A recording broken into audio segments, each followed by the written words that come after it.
You are a business. You are a business. Learn how to counter the job market and not get caught up in the frustrations of the job market because they do happen. But the good news is you are a business.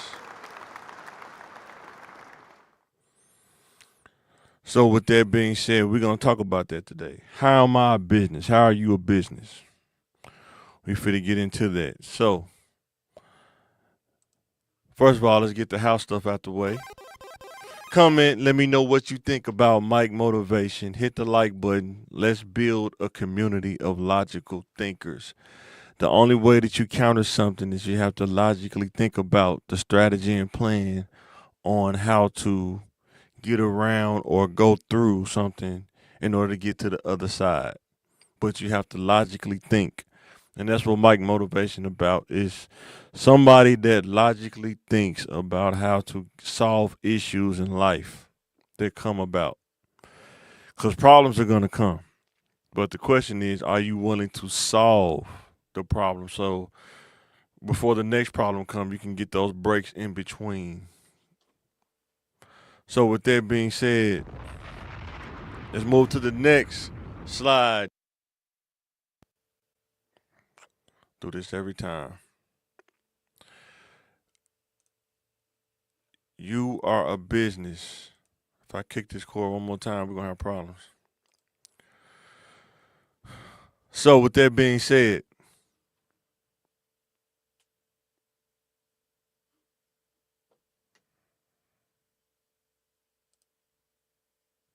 understand the field you are in. Do you know what field you are in? Are you in the healthcare field? Are you in the technology field? Are you in the real estate field? Are you in the mining field, construction field? What career field are you in? The next one is always be in the mindset of skill development. You can never stop or get comfortable in developing yourself. If you understand that you are a business, if you understand that you want to counter the job world or how they come at you. Because if you don't develop your skills, you won't be able to adapt of the changes that come. Because there will be change. There will always be changes. The only way that I see 42-year-old guy that been through some stuff is you have to be able to always think about how to sharpen your skill set so you can cut through the changes that come and put yourself in position to be able to adapt to what's coming. So with that being said, do your research of the market. Do your research. How is the pay scale of the field that I'm in? Some pay scales it has an entry level, and then some have a median, some has a max. Research what you're going into, whether it's military, whether it's healthcare, whether it's technology, hospitality, any field, there is a salary range. And based on your skill and how you can articulate your skill will determine how you can negotiate where you are on the scale. Now, there are some fields that have many branches in it. And you have to find that out. Are there many branches in the field, right, that I'm in? Like if you're in real estate, you can be a real estate agent, real estate broker. You can be a title person. I'm pretty sure there's all kind of fields in real estate you can do, not just selling houses. There's a lot of things you can do. Technology, you can be a developer, you can be a programmer, you can be a help desk, you can just build computers. There's all kind of stuff in different fields you can do. You don't have to just stick to one thing, But sometimes you just got to get in the field, get your feet in the door first. And that comes with research, knowing where you live based on the region that you're living in can determine the opportunities that you have. But do your research of the market. Don't sit around and just be idle. Your future is in your hands. You are a business. Just like they say, businesses scale up. You scale up as well. How do you scale up? Through your skills. If you're good with your hands, now what skills do you have that make you good with your hands? What if you're in construction? What skills are you a carpenter? When you specialize in something, we're gonna get into that. Do you do roofing, plumbing, framing, all kind of different things? And some people just specialize in certain stuff in construction.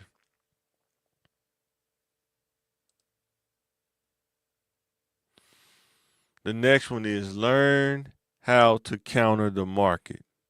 This is the most important thing. When you realize you are a business, you realize that change is constant.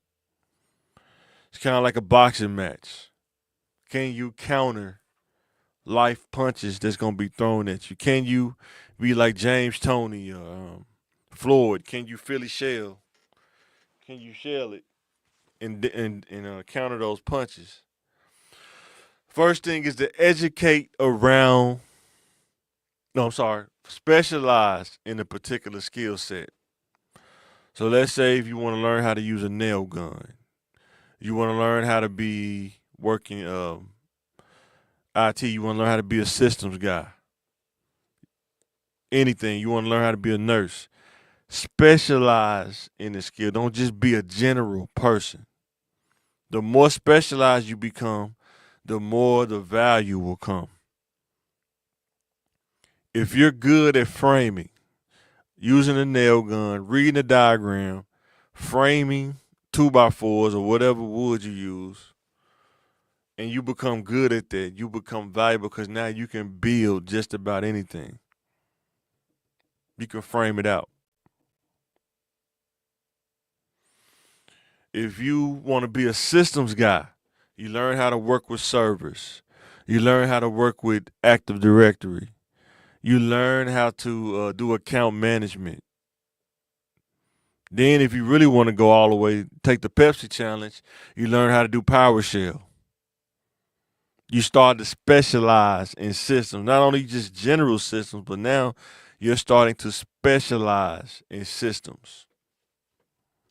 That's when you start to become valuable. You can work just about anywhere. You get good in PowerShell. I'm just keeping it real.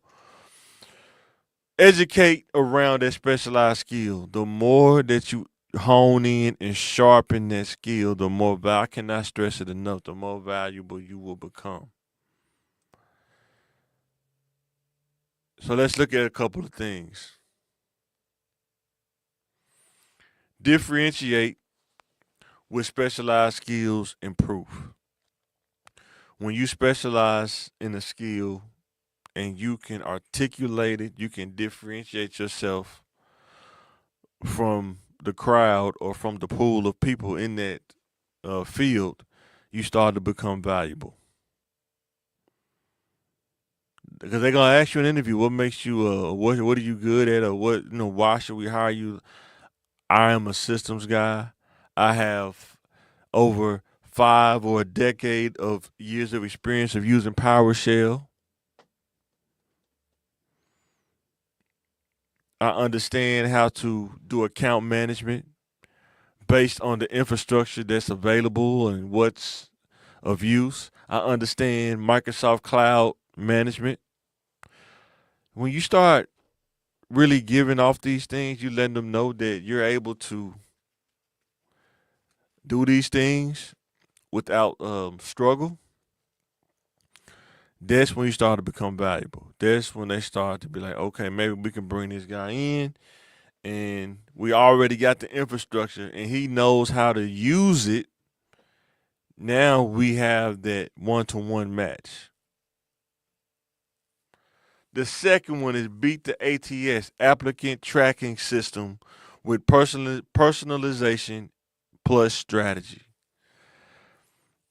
When you make a CV or a resume, you have to try to, it is out there. You can research it, word it in a way where it picks up specialized words, um, personalization things. I'm a self starter, reliable, consistent.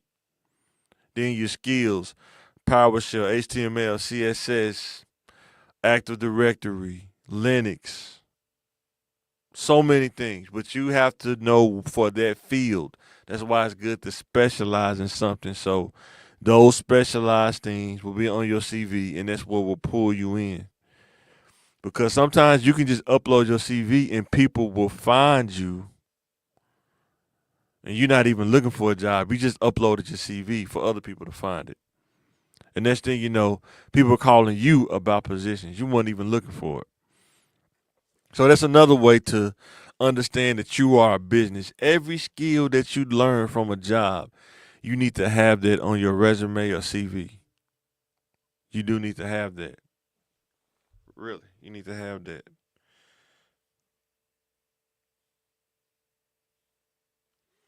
So with that being said, the third one is play offense. Build career leverage outside the system. You have to be on offense always. You have to always look at how am I an asset? What makes me valuable? And how do I use that to my advantage? Career leverage is when you work a job, what specific skills would you gain? So if you had to go out to the market, those skills will stand out and get you to the next position or the next promotion or pay raise.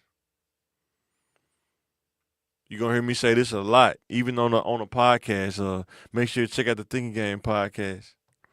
Let us know what you think. A lot of times you don't get significant raises on certain fields or corporations or businesses. The only way you get it is you have to move to another business or position.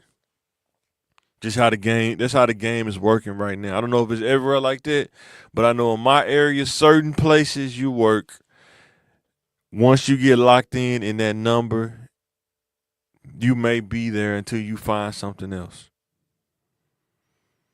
And some people, there are many ways to cut that on an offensive standpoint. Some people is cool with that, and then they have other things outside of work that pays them along with what they're doing as a job. Because some people on the offensive, they use the job for benefits. They work there, they pay you, they give you benefits, and then the hustle stuff you're doing on the outside of the job, depending on what skill you have, gives you the extra money to do the leisure things in life.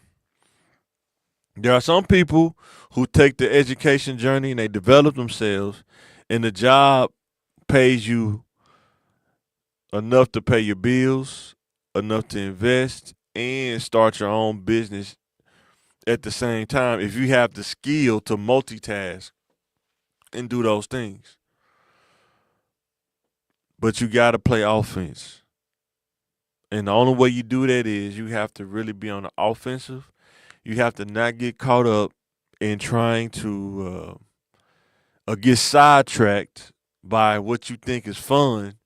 And then you find out later that you could have been doing something that could have helped you on the back end. Ask me how I know, because I did it.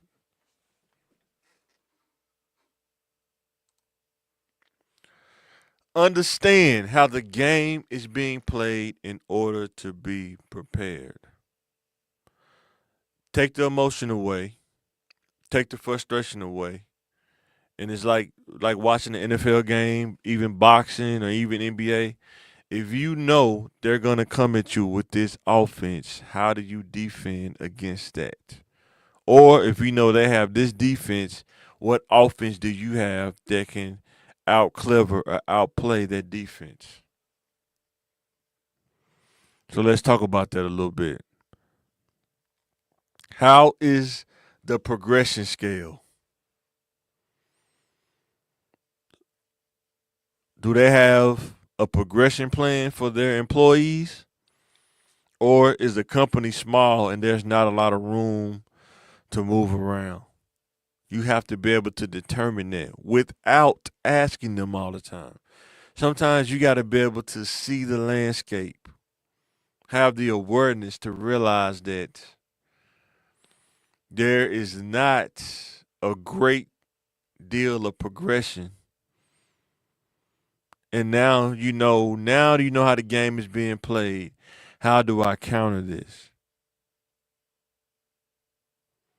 But you have to really think, take the emotion away, take the frustration away, think about how to counter. Because it's hard to counter something if you're complaining about it. You have to learn how to counter things and do it in a way that's appropriate, in a way that's legal, in a way that puts you at the advantage, that gives you the advantage. Second one is, how is the turnover rate? Now, this number can be skewed. There could be some truth, there can be some false. There is a lot of nuance in this, but turnover rate is a big thing. Does the company respect their employees, or do they drive their employees in the ground? Do the company promote their employees, or do they lock you in at that number and you have until you find another position, or you have to leave the company? That's the only way you get a promotion. I'm not saying it's right or wrong. It's not sometimes not about right or wrong. It's about understanding what the landscape is and how to counter it. And if you go to a company they start out paying good, and you be there 4 or 5 years, and the number that you're getting compensated is still the same, whether it's right or wrong it don't make a difference because nothing's gonna change. You have to have a strategy. What is the best option going forward? Are they gonna give me a promotion, or am I gonna have to start looking at the free agent market, seeing what's out there? Sometimes that happens. But you have to do the research, understand how the game is being played, how is the progression scale, and how is the turnover rate.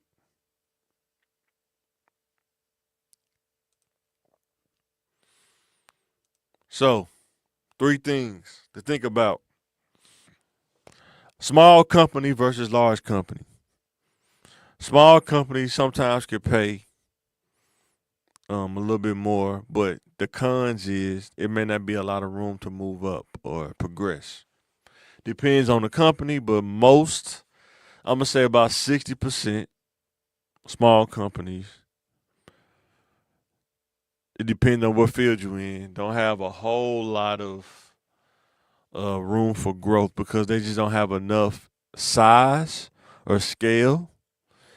And sometimes you can get with the small company. They're starting to turn into a large company based on resources, and then the things, it's just a patient game, and you have to have the awareness to realize, okay, this company in the next 5 or 10 years is going to grow into a large company. Then that's when the growth and the progression come. Then in some small companies, they're going to be a small company. That's their business model, is to stay small. But you have to be able to realize that without them telling you that, just to understand the landscape of where you're at. Awareness is everything sometimes. Large company. Large companies, they could pay you more or they could pay you less, but usually they have a scale of what they pay different positions. It may be like starting at 45, the max at 85. Sometimes you can negotiate. Sometimes they'll tell you anticipated salary is at 45, and that's probably where you're going to start at 45. Now, The thing is, if you're young, this is why it's important to get that skill started as early as possible. Educate around that skill as early as possible. So when you go to either one of these companies, you have the leverage because you have time, you got age and time on your side. And then when you have the skill that's valuable, you really have the leverage because they know that you can offer them that skill longer than somebody that's older. Unfortunately, that's how the game go. That's what gives you leverage. That's what gives you the offense. But if you wait until later, it can go against you. It can be like 50-50. So you have to really do the research and understand. And when you get these skills in your youth years, in that 17 to about 28, 29 range, you will become way more valuable, get way more experience. And even when you get older, that's when you start moving into the mid-level to executive position. In my opinion, from what I've seen working in IT, different positions, stuff like that. So, number 2, negotiate salary versus anticipated starting salary. A lot of times you can negotiate, but they don't tell you. You have to know that. And then there are some places that there is no room for negotiation. This is the scale. We can only bring you in at this level. And that's fine too. You got to know how to cut both. If they let you negotiate, you find out what their scale is, do the research. So much information out there now. Find something that's comparable to the area that you're in, and you can go for it. If they give you an anticipated salary, if that is the comparable salary, or if that helps you get your foot in the door while you still educating yourself, think about this long term. Will this experience that I get from this job help me to get to the next level in my career? If you say no, you don't need it. Just wait till something else come along. But if you need the experience, especially when it's your first time getting into a field, sometimes you have to take the anticipated starting salary in order to get to where you can negotiate your salary. Versus if you've been in the game 10, 15 years, you probably can negotiate your salary. Depends on the entity that you're trying to work for. Like I say, you work for the state, sometimes federal government, they tell you this is the starting salary. And there is no wiggle room. Ask me how I know, because I've been in them kind of interviews. They'll go through the interview, say, man, you sound good, but let's talk about the salary. Can you accept this starting salary? And a lot of people go in thinking they can negotiate, and then they go in and they find out the hard way that you can't negotiate. It's what the starting salary is. Number 3, pay raises, promotions, benefits versus testing the market. Sometimes the pay raises are good. Sometimes the promotions are good. Definitely sometimes the benefits are good. What I mean by benefits is medical, dental, vision. Um, some people got tuition reimbursement. Where I work at, they got tuition discount because I work at a college. You have to understand where you are in life, and you have to be able to understand like the benefits are great. The promotions may not be so great. Pay raises may not be the best, but because of the benefits at this point in time in my life, this makes sense to be at this place. What do I mean by benefits? When you have a family and you're working in the job market, benefits is like one of the top priority things on your list. Having insurance, because you never know what happens medically, especially when you have kids. You want to have something that you, when you go to the hospital, you don't have to pay the whole fee, the whole cost. You got to think, just going to HR now, you could be looking at $1,500, if not more, right? So you have to think about those kind of things. Vision. I wear glasses. Got to get a check every year. I mean, not a checkup every year. You have to get your vision checked every year. That costs money. Dental. That costs money. Teeth cleanings. Hurt yourself. Not hurt yourself, but infection or toothache or something like that. Have to get a tooth pulled. There used to be a time where the dentist will bill you and you can pay them, but now where I go, you have to pay them up front. When you go there, they give you a piece of paper that says, this is how much this is gonna cost before you even come back here. Can you pay this right now? Even after they run your insurance, they tell you how much you're owing right now. So one of the benefits I will tell anybody to think about is a flexible spending card, debit card or account, however you want to do it. I do the debit account. They give you so much a year. When you go do anything medical, swipe it. It takes care of the copay or anything left over that the insurance don't pay. That's what I do. A lot of jobs kind of offer that. You have to ask about it and know about it to get it. When it comes to promotions, depending on where you work, there may not be a lot of promotion because the companies may not be big enough or somebody's already in the position that's probably that you can move up to. It's a patience game. And I will say, when it comes to promotion now, a lot of people are starting to age out. They're starting to retire. A lot of fields are starting to have a shortage of people. And if you got the knowledge and to research and the sense, you will understand that if you're young, you develop the skills in that field where it's a shortage, you will become so valuable.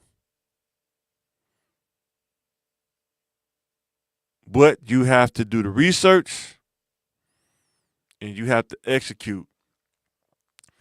And we're going to get into that. Let's take a look at a 5-step strategy. Before we get into this, I want you to know there are many strategies that you can do, but you have to sit down, write it down, look at it, and understand what is it going to take to execute this? What is it going to take commitment-wise? What is it going to cost me to execute this? Because there's going to be a level of sacrifice as well. But I will tell you that it's worth it. Don't allow somebody to talk you out of it, especially if you prayed about it. God led you to the strategy. I would say execute on it, and you'll see the rewards. Do something, not nothing. What do I mean by that? If you just work a job and don't have a strategy in mind or develop a strategy, and you're complaining about that job or complaining about where you work, make a strategy on how do I get to a better place. One thing I used to tell myself when I was younger, I was working at retail places, working at I used to always tell myself it got to be a better way. It got to be. But once I started listening to myself, like, it got to be a better way. So what's the next step to get to the better way? I had to educate myself, had to make a strategy, had to sharpen the skill.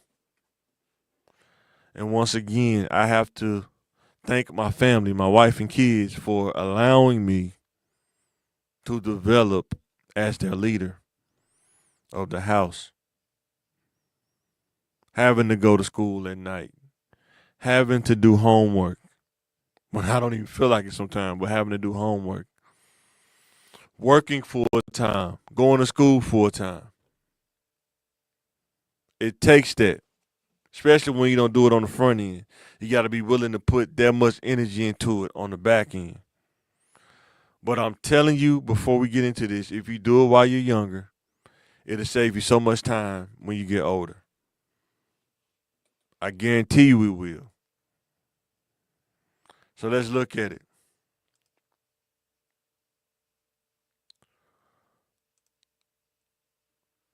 It says top 5 steps for developing a business strategy. So one of them is staying ahead of the competition. That's one thing that we talk about, like educating yourself. When a pool of people and then start to narrow it down. You have the skill, you got the education, whether it's a bachelor's degree, MBA, something like that. Then you're reliable, you're stable, and you're consistent. That puts you ahead of the competition in a lot of ways. You'd be surprised. Adapting to market changes. The market changes all the time. Sometimes you can go to school for a particular thing, and then where you work at, the whole landscape changed. At one point, it was all about Windows on the computer, servers, data center. Now things are trying to change to the cloud. They're trying to get off-site stuff. It saves space. I don't know if it saves money, but it saves space. They think things are more secure. But that's what the things are changing to. Next one is informed decision making. How do you get informed decision making? Research, being able to be aware of what's going on around you in real time. Prayer always works. And talking to people that's been in the game longer than you have, they can give you insight. Because a lot of times when you've been in the game longer, you can see things starting to change before it get there. And now you got a decision to make. Do I have to evolve, or are my skills still staying ahead of the competition? This is a big one. Preventing stagnation is one of the things that's hard to fight as a human, is to get complacent and get comfortable. It's very difficult, but when you get to that point where you can fight it and you can counter it, you'll find yourself taking on learning new things in order to not be stagnated. Because when you become stagnated, you pretty much ruin or lower your chances to negotiate, lower your chances of a promotion or pay scale. Most companies don't reward loyalty anymore. It's what have you done for me lately? And that's why you have to look at yourself as a business. Because you have to look at them. What have you done for me lately? I've done the thing. I met my end of the bargain. But are you meeting your end of the bargain? And you have to determine that. Last one is resource optimization. Are you optimizing your resources? When you're making the money, are you optimizing it by investing into your development even more, or are you just spending frivolously? You have to invest in your development, whatever field you're in. Some people go to nursing conventions. Some people go to different follow-up classes, learn about tech. Some people invest in the AI. You have to optimize your resource allocation. Am I saying you shouldn't go on vacation? I'm not saying that. What I'm saying is it can't be all vacation. It has to be a balance. If you want to stay relevant, stay ahead of the competition, and adapt to market changes. So, being able to use this kind of strategy at different times in your career, even in life, like staying ahead of the competition. Sometimes when you're working at a job, the first year you might just get acclimated to the job, right? Adapt to the change. Now, second year, you think about, if I work here, what can I do to sharpen this to make me more valuable, either to where I'm at or in the market down the line in order to prevent stagnation. Because you can do multitask. If you can multitask and do some of these 2 or 3 of these strategies at one time, you'll find yourself doing it if you really think about what you're doing and have the awareness. But don't stop developing your strategy. The last one is counter instead of complaining. Counter. Things will come. It's kind of like boxing. They're going to keep punching, but you got to bob, you got to weave, and you have to counter back. Instead of saying, man, this dude just keep punching at me. What am I doing? You have to be able to counter whatever comes your way, especially as if you want to be the man of the house, you want to be the leader of a family, you have to have a counter mindset instead of complaining, in my opinion. If you complain too much, in my opinion, you can go down a negative space, and a lot of people don't come back from it. It takes a lot to come back from negative spaces sometimes. Some people go into depression, some people deal with mental health, and I'm here to tell you, with the help of God, avoiding those negative spaces will protect your mind from going down that path. Because, like I say, when you go down that path, you don't know what's at the end until you get there, until it's time to pay the piper. And sometimes it's just best not to even go down. I don't even want to know what the outcome is. I'm good on that. Based on informed decision making, I don't want to go down that path. Based on some of the things I saw before, the people that went down that path, I don't want to go down that path.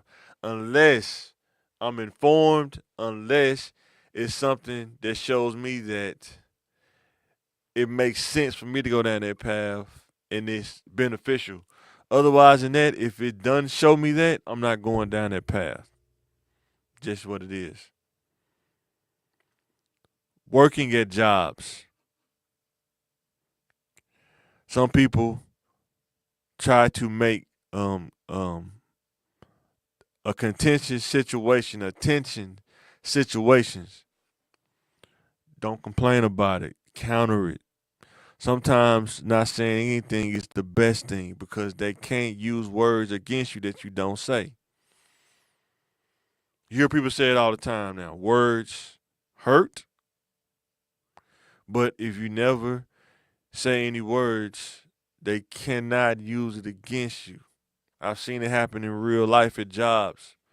One person is just dogging a person, talking crazy to them, managers, micromanagers, and the person don't go back at them, and the micromanager end up getting let go because they're going around causing strife to everybody. But when you try to go tit for tat, that's what they want you to do. They want you to go tit for tat, and next thing you know, you're both in the office. But if you don't get caught up in the complaining and counter it instead, I promise you, you'll come out on top. Even though it may not even feel like it, but I promise you, you'll come out on top every time. So, with that being said, thank you for watching Mike Motivation. Comment and let me know what you think. Hit the like button. Let's build a community of logical thinkers, counterpunchers, strategy people. Thanks for watching. Let me know what you think, and I will catch you on the next Mike Motivation.